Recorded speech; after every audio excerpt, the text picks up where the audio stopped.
Hello, my name is Kevin, and when I was 26 years old, I lost my mom and my stepdad to a plane crash in North Carolina. It changed the way I view the world, it changed the way I think about myself, and it changed what I thought was important. Tomorrow is the anniversary of my dad's death. He died 2 years ago, and as I approach tomorrow, I feel as though I'm reminded of the presence that's in the absence. And although I've lost a lot and continue to feel a great amount of loss, I feel like I carry him with me and that his presence within me, within my siblings and my mom, that keeps him going, keeps him alive. I hunger for the answers sometimes that I don't even realize I need. And then one day I'll find myself thinking, why didn't I ever ask that question? And then there are the questions that I do ask, and what to do with my body as it absorbs the answers, or the brutality of the answer, or the sadness of the answer, or the shock of it. And then maybe there's just the simple dissatisfaction of it all. And then there are also those questions that I don't think need to be answered, and what do I do with these? And what significance does this unspoken have? Because no one will ever really know him the same way that I did. So when I think back to these memories, I think back of the stories of my mother and what joy she brought. And I also remember the dark times when we were on family vacation and she was struggling and in the depths of depression, where the family was hurting and wanting to have an intervention but too scared to bring it up. And if I could live any moment over again, honestly, I would trade any moment today to have one moment, even if it was in the darkest hour, with my mother. One moment to ask the hard questions, but to be able to have that space, to relive that space, and have one moment where I could just share with my mom all the things that matter most. Mother's Day is coming up, and for me that is a mixed bag. I lost my mom about 18 months ago, very suddenly, and so, with all the cards and flower advertisements and, everybody thinking about their moms, it's kind of a difficult time of year. And last night in particular, I was feeling pretty sad and frustrated, really, that a lot of basically my most vivid memories and strongest emotions about my mom often revolve around her death. Both the anger about the just circumstances and frustration with life afterwards, and like memory works in funny ways, and it can be a very powerful thing, but when it's working against you, it kind of sucks. Because I actually remember being at an airport with her, and she struggled with walking at that time. And here is someone who used to walk 8-10 miles in like sandals, and I'd be the tired one. She could always have energy to go. She'd walk to the airport if she could. She totally would.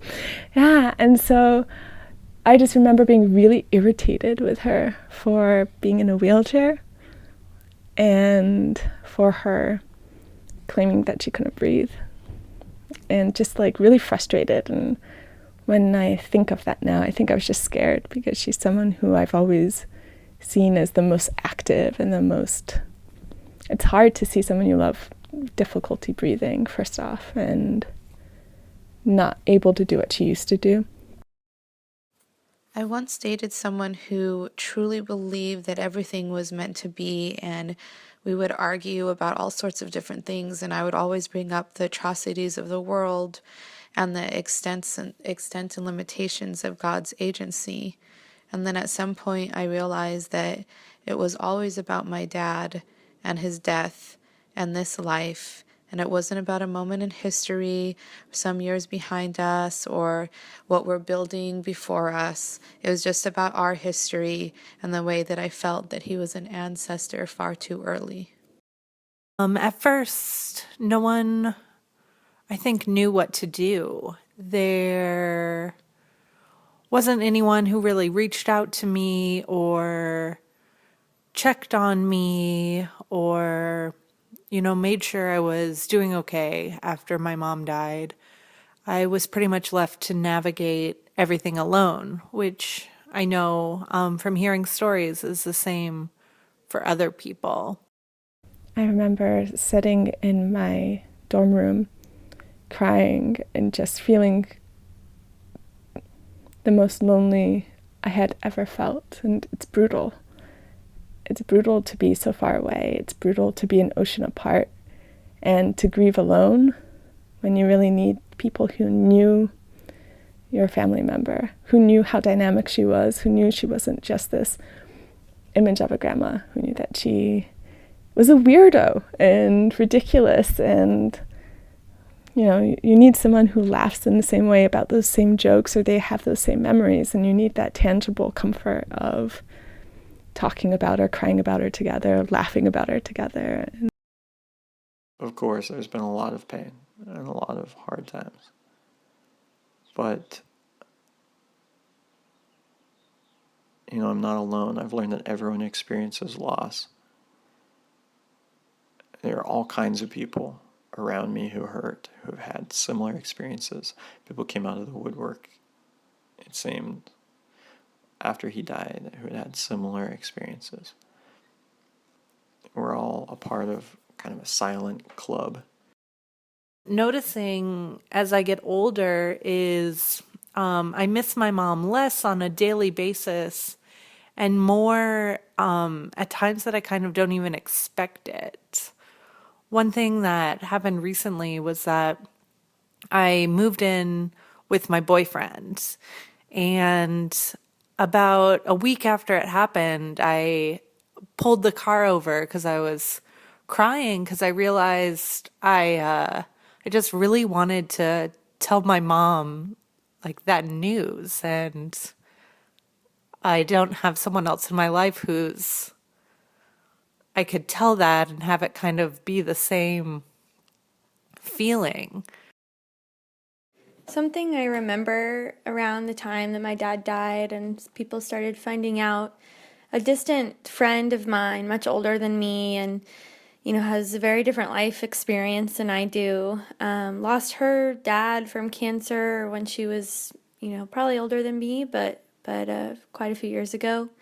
And I just remember her sending me an email that was just sharing her story with me and told me some things that helped her when she was going through, the loss of her dad. And it was just incredible that how meaningful that was to me and how helpful it was to hear someone else share something with me, even though she recognized that not everything that worked for her could have worked for me. But one of the ideas she told me was to kind of celebrate my dad's life with friends who couldn't make it to the funeral because I lived in a different state than where my parents lived. And it was one of the best things I did for myself. It was a way to kind of carry on the feeling from the funeral and the memories with him, with my current community and friends. And I think everyone else really appreciated it, all of my friends in my life at that time. And I just think it was really great advice. It meant a lot to hear that from her. One thing that I do love is when people remember, that she was a person and that who she was. It helps me remember what she was like and helps me like bring up older memories when my friends, just say things like, oh, your mom would love this, or I think your mom would really like that thing you're doing. Those things are still so touching, and I just really recommend that other people do that to their friends who have lost someone that they love. The thing that I want to get across is just this idea that I had this morning that maybe it's possible to cultivate memories. And this is something that I want to try in the context of my mom, losing my mom, but it might be cool for other things as well. When I think about stories of my mom and stories of times that I would love to relive, I'm taken back to just a few years ago when, as an adult, my whole family came together for Easter celebrations. My mom was a minister, and she knew how to have fun, especially when it came to holidays. And so this particular Easter, she created this ramp in our driveway where we were going to race plastic Easter eggs down the ramp and to see who could get down the ramp and down the driveway the fastest. So we all had to create these cars, these little cars that our plastic Easter eggs would sit in. And we could do whatever we wanted in order to race these Easter eggs. It was absolutely insane to see my 85-year-old grandmother, my mother and my father, my two grown sisters and their spouses, and me and my wife as we raced and argued about who was going to have the fastest Easter egg cart. And she was just this very unique personality. When she would visit us in the United States, she would stay for like 3 to 4 months. And I spent most of my summers watching horror films with her, like The Candyman, and eating pistachios. All of the checkers at the Safeway near where I grew up knew my mom, and they would chat for those 1 or 2 minutes that you're going through the groceries and buying stuff and writing the checks and all that. And my mom just knew a lot about these people's lives and was very friendly and just really warm and gracious to them. And that's something that I'll always appreciate about her.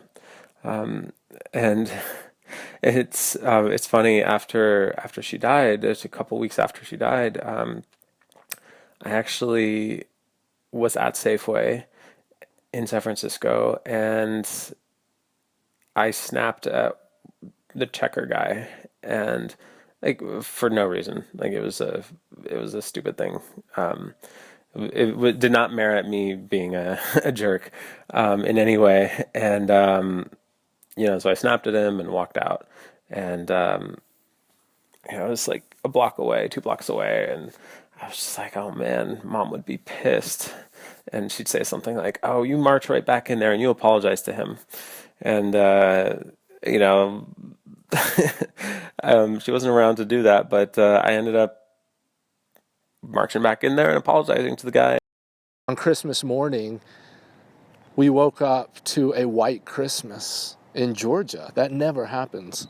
But my mom had special ordered snow to be delivered, literally fake snow all over the ground, because she knew it was a dream of my sister and of ours to wake up on Christmas morning to a white Christmas. She's a part of my joy. She's really someone I would emulate to be like. She, was a complex person, and I think to me that makes me feel okay with myself too, that I'm not always this cheerful person. And I see a lot of myself in her and the argumentativeness, and I see that too, and I think, people knew that about her and they still loved her, and I think that's something that I really love, and to be that blast of energy is really great. We just passed the 6-year anniversary of his death. And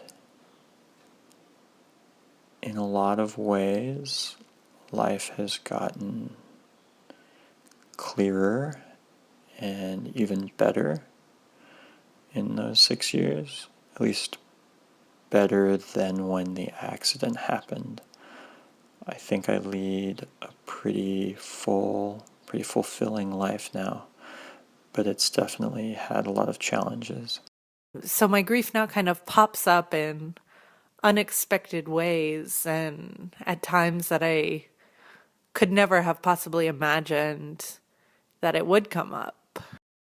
Not only did it inspire me to reconnect with my family, reconnect with myself and the people I care about, it inspired me to pursue music and writing more aggressively, which have always been my passions.